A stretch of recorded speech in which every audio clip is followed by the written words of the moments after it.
இப்போல்லாம் சாயந்தரம் ஆனாவே நல்லா சோன்னு மழை பெஞ்சிக்கிட்டு இருக்குது. மழை பெஞ்சிட்டா போதும் எனக்கு வந்து சூடாக ஏதாவது சாப்பிடணும். பஜ்ஜி போண்டா அந்த மாதிரி.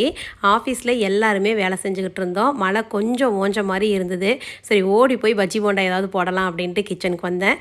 வந்து பார்த்தா கோதுமை மாவு மட்டும்தான் இருந்தது. சரி கோதுமை போண்டாவே போட்டுடலான்ட்டு போட்டுக்கிட்டு இருக்கேன். இந்த பவுல் பற்றி நிறைய என்கொயரி இன்னும் வந்துட்டே இருக்குது கமெண்ட் செக்ஷனில். நான் மேலே டேக் ப்ராடக்ட்டில் கொடுத்துட்றேன். உங்களுக்கு வேணும்னா செக் பண்ணி பார்த்துக்கோங்க. குவாலிட்டி ரொம்ப நல்லாவே இருக்குது.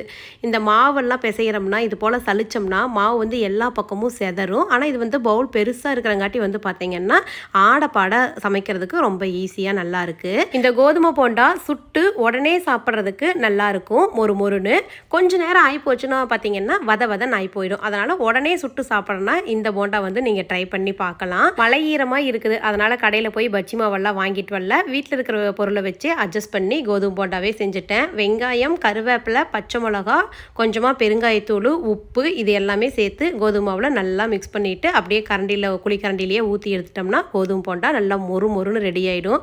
மழை ஈரன்னா டக்குன்னு செஞ்சிடலாம்.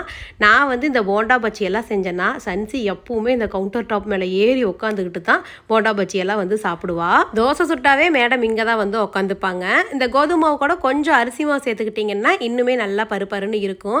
பிள்ளைங்கள்லாம் அப்படியே ஆர்டர் பேக் பண்ணிட்டு இருந்தாங்க. கொண்டு வந்து அவங்களுக்கும் கொடுத்துட்டு நாங்களும் சூப்பராக போண்டா சாப்பிட்டோம்.